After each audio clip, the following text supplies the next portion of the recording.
Welcome to another Archeryshack Shop Talk Live, number 77. I'm Jeremy, I'm TJ. and we are here to greet y'all, talk about archery and bow hunting, talk about our giveaway at the end of the month. Let me get my thing percolating here. Oh, there it goes. There it goes. It's thinking. Alrighty. I put a link in the description for our tumbler giveaway at the end of the month. It'll be a custom design Muddy Ducks tumbler, your choice of design, anything you want to put on it. I actually meant to bring mine out here. I'll try to remember Thursday when we go live to have mine to show it to you, but it's nice. Mm-hmm. If you go back, I don't know what podcast number, but the one where we were with Muddy Ducks when they came to the shop, we showed them on that one. What's going on, Richard? Yeah, what's up? Let's see here. It's just weird where that thing broke off right there. Mm-hmm. I need to get it fixed. But yeah, we're keeping it a little different this time. What up, Stanley? We are live for the podcast instead of pre-recorded. We had some stuff Saturday evening we had to do, so we just figured we'd go live. Yep. What's going on, everybody? Let's see what I got here. I know somebody had asked me about the new PSC Yoke System and could you put it on different bows and all that. And I know we can put it on any Evolve system bow, and I'm going to order some of the little plastic yoke splitter things. So they'll hopefully be here in the next couple of weeks, and then we can go from there. I don't know what they're going to cost yet, but I wouldn't think they'd be a whole lot. Let's see here. What up, Adam? We got all those targets in. I think we mentioned it before. If you're local and you need a target, we just got an 18-wheeler load in last week. Somebody had said if we could design a hunting bow with our absolute favorite specs, what would it be? I'd probably be like a 33. That's what I was going to say. About a 33 with about a between 6.5 and 7 inch brace height. Yeah. I'd love for it to be rocking about 345 and be pushing it for a 7-incher. And I'd like super adjustable let off, but not like short drawing it let off, like actual, you know what I mean? Like where it would actually feel like it was 65 or 80 or 90 or whatever. What's going on, Mr. Muddy Ducks? Yeah, 33-inch axle, 6.5 to 7 brace height. I don't know, probably just old standard 80, 85, well, pretty much 85%, probably standard now besides 80, but, about 80, 85%. Man, I do like the 90%. It is nice if you get old deer walk behind a tree and you got to wait and hold it a little bit longer. It is a lot easier to hold, so. But yeah, we're kind of about on the same page with that. Yep. We are still waiting. We had some 36 Nexus 6 bows come in. We're still waiting on the 34s. I know a couple people was asked about that. Somebody said, what sort of draw cycle and or bow would you recommend? I have shoulder trouble looking to get a 50-pound rig that would not hurt my shoulder too bad. I mean, mainly in a bow, you're going to want something that probably don't stack super quick, you know what I mean, and make it sort of that harsh draw cycle. You're going to want something that's just sort of a round draw cycle, real smooth, and then a good bit of let off. So I think you're just probably going to have to shoot a few bows and find out what fits you. I mean, a lot of the elites and even older elites kind of have that feeling. Some of the primes do. PSC, some of the Evolve Cam PSCs would probably be a good 50-pound bow. But some of the speed PSCs are probably going to be a little rough. It's just according to what you're looking for. What tools do we have getting arrows out of 2x4s?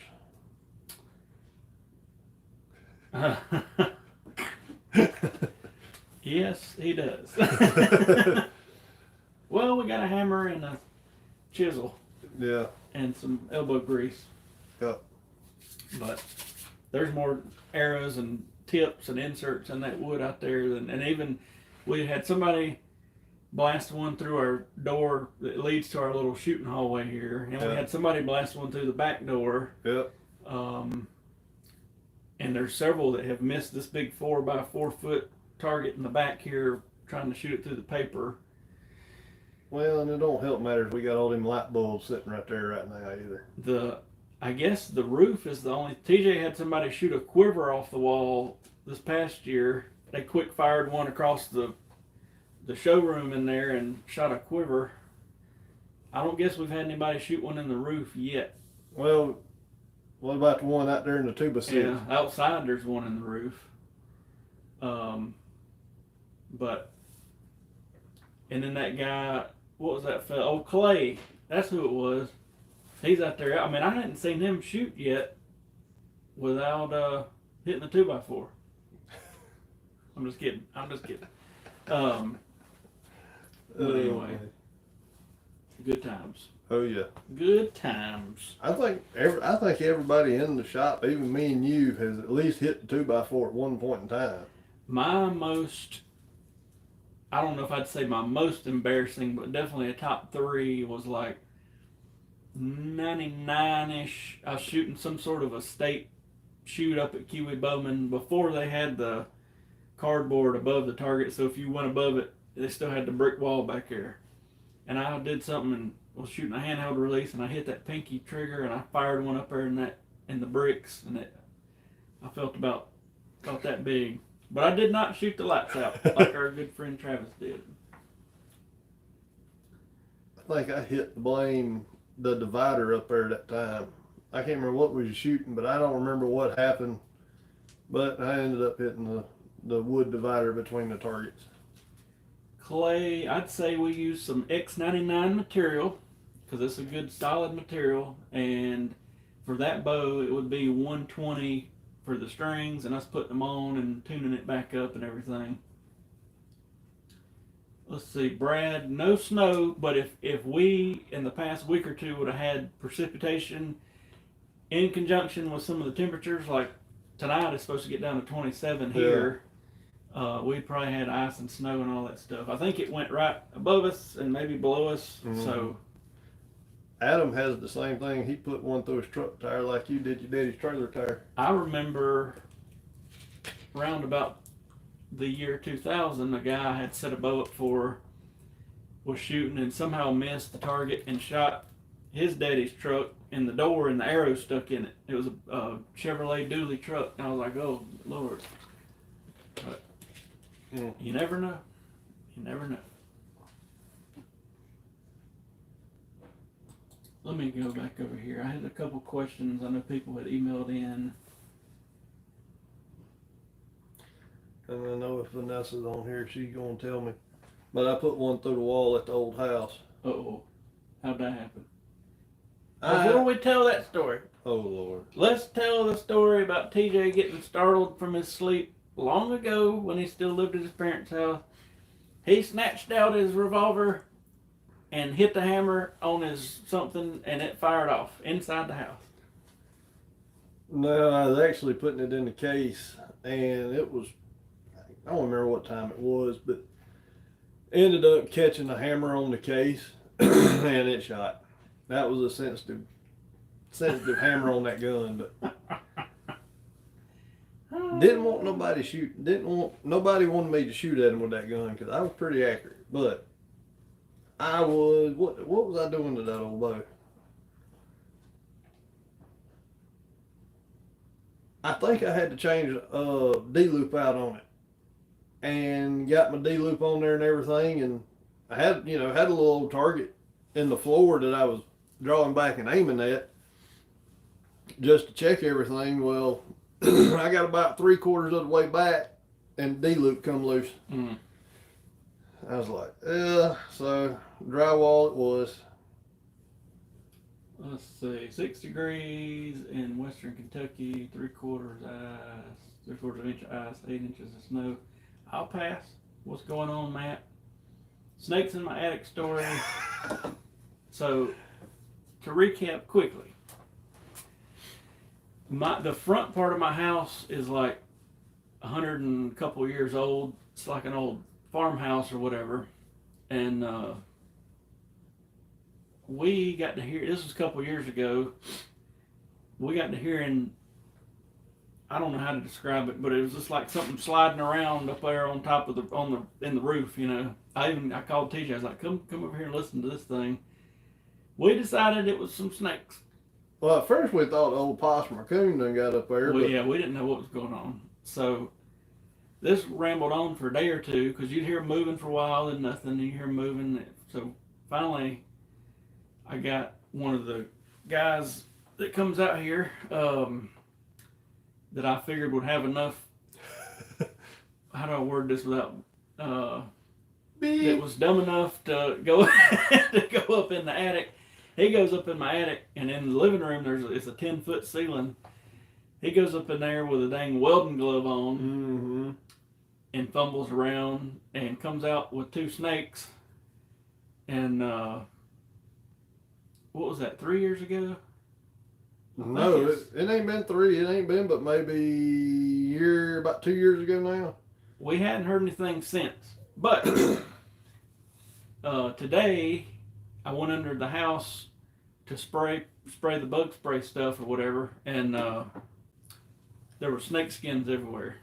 And I was like, if I come up, I knew it was cold, so they probably wouldn't be moving around. But I thought, if I come up on one of these snakes up under here, I'm gonna tear this house down trying to get out. But I think what happened that particular year, for whatever reason, they got in the attic, or how they got in the attic, and then it was getting warm that spring and almost summer when they started. I figured they got hot, was trying to figure out how to get out, and they were going all over the place. But I remember one night before he got them 2 out, we were laying in the bed, and right above our head you could hear them things sliding, and I was like, this is not good. We're going to have to either burn this place to the ground or move or something. But I think it was, about 10:30, 11 o'clock that night, you marked me and said, listen to this. Yeah, it's not a good feeling hearing them things slide around. Now see, I'm alright as long as I see the snake first. But if he runs up on me before I see him, that's a whole different story. Several people are commenting that they seen that live, so I decided to go live because Nick, the guy that got him down, he showed up about half lit. So I was like, this is going to be a good show. And old Mikey Johnson was out here too. Yeah, what I fully expected was him to throw a snake or 2 through that access door in the roof onto the floor there and freak everybody out, but he didn't. But them things were wrapped around it. It's just an old black snake, thank God. But yeah. Adam says the beard's looking good. Yeah, about time to trim it though a little bit. Let me tell y'all what Redbeard's done in the shop. He's got some kind of sniffle, and I think we all got it now, just a little bit. Because I woke up this morning a little nasally. Still got a little bit of junk in my throat. No fever, none of that mess. He didn't give us the 19. Nope. But I do believe he gave us some kind of sniffle. But anyway, let's see. Archery. Yeah, I remember that, Eric. I remember telling him about that. Eric was clearing a lane out here for the 3D targets, and I looked up and there was a snake looking at him square in the eye. What's going on, Mighty Ducks? What do I hear beeping? That's that Chernobyl thing in there, that meter going off. Let's see here. Questions. Old Brian Donahue said he had the 19 a couple weeks back, and he said it wasn't too bad. What up, Scott? I'm trying to avoid the 19. I know several people have had it. Some people, like, it didn't phase them. Some people, it hurt them pretty good. Mm-hmm. I know 1 or 2 people that said they just lost, like, their taste and smell, and that was it. So I don't know. That's crazy. I ain't lost none of that, and it's just sinus Yeah. Crap. I blame the little boy. That's where it all started from with him. Yep. But what else has been happening? We got some Conquest stabilizers that came in last week. I'm hoping they'll hurry up and it should any day now be getting our Black Eagle programmed order for the first one of the year. Haven't tried. Yeah, we used to sell a lot of those black gold Ascent and Verdict sights, Eric. I mean, it's a good sight. I think it was raining Friday, wasn't it? I told TJ you were coming, and I kind of forgot about it myself, but I think it was raining. Had the COVID. It was 2 weeks paid vacation. Couldn't smell the taste. Any shoots coming up? We hadn't planned any here. There's one down in Gray Court this weekend. And then a week or two after that, there's one up in 6 Mile. Larry asked, which group will fall out of Fashion Faster, the Extreme FOC group or the Saddle group? I don't know. Oh, Lord. I don't hear, well, I mean, I hadn't really been looking, but I hadn't heard much out of the Saddle people lately, but. Oh, man, they still wide open on the groups I'm in. There's, oh, man. There's so much stuff out there now, I'm like, dude, what? Let's see here. Have we seen the new Dudley stabilizers? I hadn't seen them in person, but I've seen them online. Let's see here. Hopefully broadhead test soon. Yeah, hopefully. I wish I could go back and delete every time I ever mentioned it. It's definitely top of the radar, but we're trying to get a couple little projects done while it's not the super duper busy season, and we've made pretty good progress. We added a bunch of air stretchers for our strings, and we're still switching out those LED lights. I think we got 6 left. We still got to build the target stands for the rest of our targets outside. We're getting there. I told TJ last week I still hadn't done like review videos on the new prime bows and a lot of the bear bows. I feel like I'm running behind. What up, Al? I mentioned it at the first of the video, but if you tuned in after that, we're giving away a custom tumbler at the end of the month on one of these live feeds. There's a link in the description. Muddy Ducks, y'all heard us talk about her. She's been on here before with us. We will Thursday bring a tumbler to show you that she did for us. She does these super cool tumblers. I mean, you could have her put like anything you want on them. A picture of you, picture of me, the Redbeard, whatever. What are the advantages about limb-driven rest? Remember Adam and Avery that was down the other week? Avery won't shut up about talking about hamskis. To me, well, for one, the limb driven, you don't really have to worry about the cord stretching, because if it does stretch, you just tug down on the cord itself and it retightens up. So like we've seen, especially with new like rest cable driven, you'll time them, you'll paper tune them, do the whole 9 yards, they shoot good, and then a little bit later somebody will come back and be like, I think my fletching's hitting or something like that, and it's that cord is stretched, and we'll end up trimming it a little bit. With limb driver, you really don't run into the cord can stretch, and the rest will start raising up, but you instantly see it and you just tug it back down.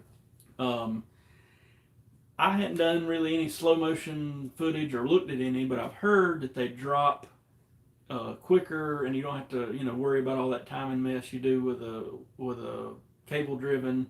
I know I've been shooting a mixture of vapor trail and Hamsky stuff for probably going on 3 years now, and I like it a lot. It's I just got in a Hamsky rest for that new bow, that 3D bow of mine. It's sitting over here somewhere, but yeah, it's over here on the couch. They just or the futon, not couch. I mean, when I first seen them, I was like, who wants a cord going to their limb and all that? And then the more I read and experimented, I was like, these things are kind of bulletproof. And worst case, if you slice the cord in half with your broadhead, it's going to be in the up position. You can technically still shoot it, but it's I've never had any trouble. How tight are we pulling the cord? the cable on the Hamsky. I mean, I'm not like super duper hammering down, but I'm probably pulling it till the rest is down, and then it's hard to describe, giving it another 15-20% tug, but I'm not like really hammering down. Richard said, is the new Excel landslide sight worth the upgrade from the AccuTouch Carbon Pro? If it was me, probably not. I don't know of that many advantages to switch over. That's just me. I like how they made it. It looks like to me they took out a little bit of bulkiness from the AccuTouch, the way the housing is and the gears, and they made it a little bit more streamlined. I do like that, but as far as the price on it, I still got my AccuTouch Pro. Yeah. Advantages of your custom strings versus online stuff. I don't know. I mean, there's a bunch of good custom string makers out there. I think the main thing to look for, make sure they're obviously being pre-stretched. Like with ours, they get laid out under tension, then they get stretched before they're twisted under tension. The actual twisting process happens under that same 350 pounds, and they get served under that same tension, and then they sit after that for a good while under that same tension. So it's like, some people lay them out, and if they do stretch them at all, the only stretch they get is while they're being served or something like that. It's just keeping those bundles, under the same tension and doing that sort of thing kind of goes a long way. I mean, I don't know how many string makers are out there. There's a lot, but I mean, there's a lot of good ones. Yeah. And occasionally I'll see somebody comment about a bad one or whatever, but you're gonna have that. I mean, you're gonna have something mess up, and it's just hard. I mean, we mess up, for goodness sake. I mean, yeah. I've got 2 Hamskys. I don't think I'm noticing that. I have noticed if I've put my cord super loose before on my Trinity, and it has like a boom sound, you know what I mean? And I'll tighten it up, but I'm not super duper tight. Clay, there's a company called Sniper Hog Lights, and they make all these super duper bright lights with you can put like a red thing over it, or all these different colors. We've got a guy that comes out here that swears, and that's what he's doing. He's hog hunting and coyote hunting and all this stuff with them, but they make a bow mount. I think it's just is it sniperhoglights.com? I think so. I think it's sniperhoglights.com. That would be something to look at. Yeah, you definitely don't want peak twist and that sort of thing. It's just, I guess the main 2 things, you don't want your string to stretch and you don't want your string to twist. But I mean, there's a lot that goes into that too. A lot of people think you should just put your peep in and it should be straight and never touch it, but that hardly ever happens, because the string obviously is twisted. So according to what height your peep's at, it may be straight or it may be sideways or whatever when you initially put it in. Yeah. So then you got to add a twist or 2 to the string to get it straight, and that's where I think a lot of people run into trouble. Like us, I'll always try to add twist, and then I'll shoot it 2 or 3 times to get that twist in the whole string, and then get the peep straight and all that. But a lot of calls we get with questions about that seems to be that exact problem. Somebody's putting the peep in same height as the old string, which is what you should do, but just wherever it ends up on that string, it's not straight. So we always tell them, give it add twist to the bottoms, usually the go-to method, and then let it work in there. But if it's like super duper crazy from the get-go and you have to add a bunch of twists, that's where it starts you got to shoot it a little bit. But and plus, just even tying it in can get it just a little bit wonky. So yeah, you got your twist in the string, and then you're tying it in and kind of pushing that twist together. It can do something. Yeah, Stanley got a Vapor Trail Limb Driver Pro V last week. Yeah, last week. And Stanley, I should have took a picture of his bow. He got a nice setup. really nice. No, we hadn't got registered for the tack yet. We'll probably do it in the next week or so. Yeah. Won't be long. No. Won't be long. Let's see here. And then we got the R100 too here in, what, less than a month now? Yeah. That's the one that's sneaking up on me. Yeah. And if you're local, there's a chute. It's down right around Commerce, Georgia. It's called the Reinhardt R100 chute. And it's the 12th of March, 13th, somewhere in there. 13th and 14th, I think.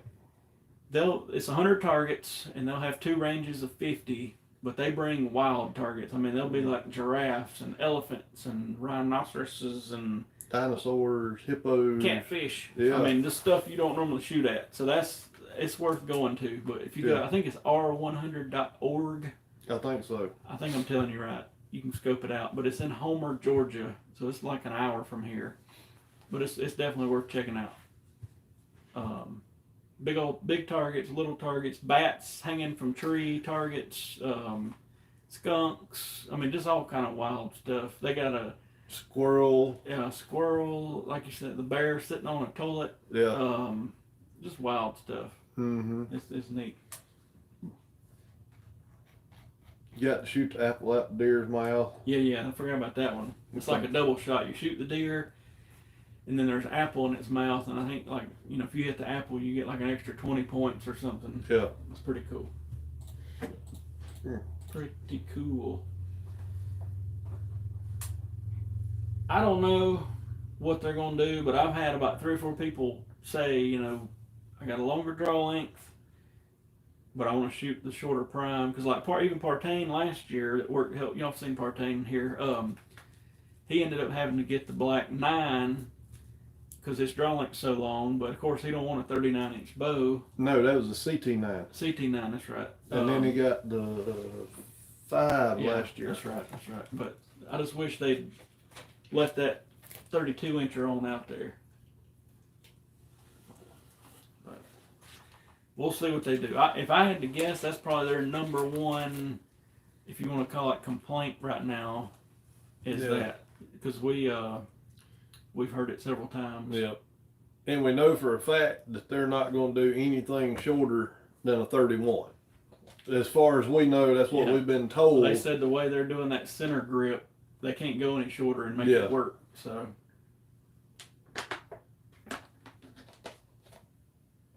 who knows? I'm trying to think.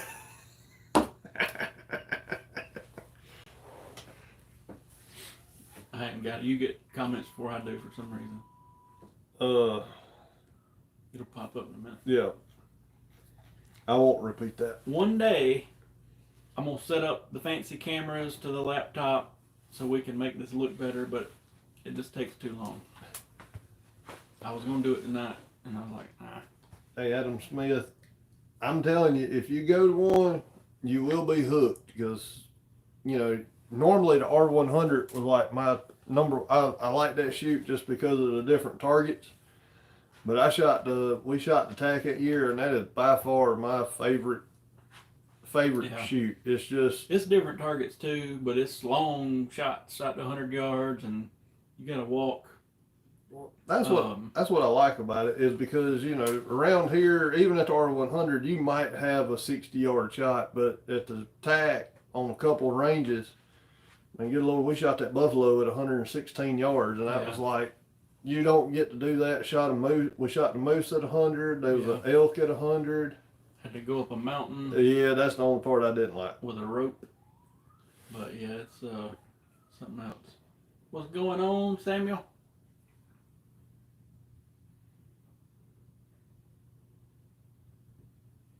I hadn't looked. Used to R100 also went to Mount Airy, North Carolina, but I feel like they dropped that off the schedule. Did. Yeah, they did. I don't think they got one in North Carolina at all anymore.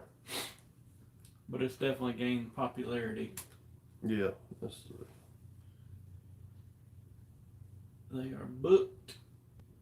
It's fun. The Sitka one, and they've had it in Tennessee twice, and both times it was roughly the same They changed the name last year. Yeah, but I'm talking about like the pad, because remember when Jim went, he shot that same through the waterfall shot that we did. Yeah. But the Sitka course is rough, but it's worth doing just to get some of the shots you get. Yeah. They had a white mountain goat that we shot super duper downhill, like right at the base of a waterfall. It was wild and it was hot, but when we climbed down there, I mean literally climbed down there to get our arrows, like it was like 20 degrees cooler right there at the base of that waterfall. It was crazy. How many entries are in the thing? Let me look. I just remember when we come up the mountain on the Sitka course, you come up the mountain with the rope and we got right there at the end, and I remember sitting down and I seen the cone. I'm like, okay, where's the target? I looked up about 75 yards up on the side of that mountain and there was the target. I told everybody, I said, y'all just move. I'm gonna sit right here and I'm gonna shoot it and leave that area in that target. I'll pick it up tomorrow at the tent. 37 in the tumbler drawing as of right now. Let's see.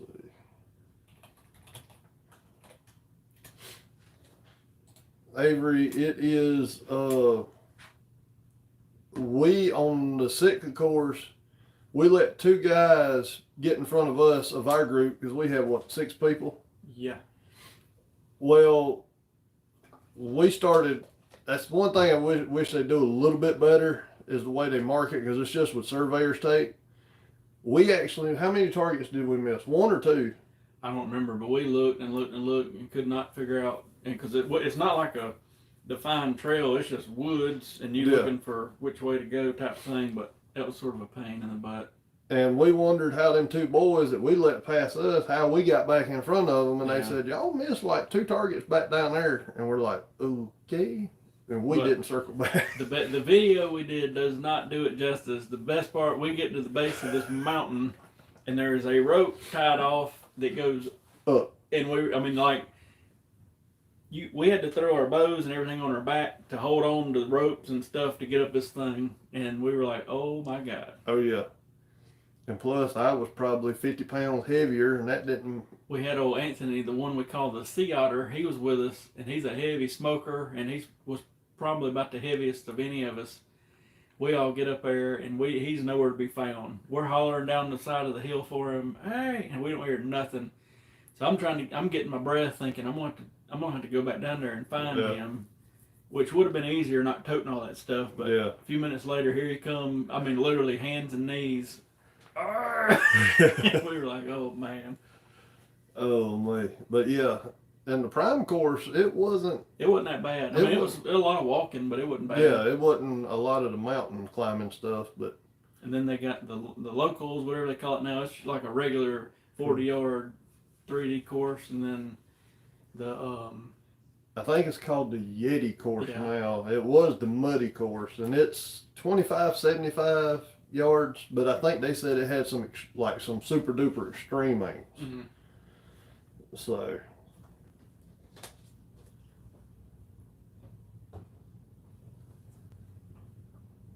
Good old boat season. Yep.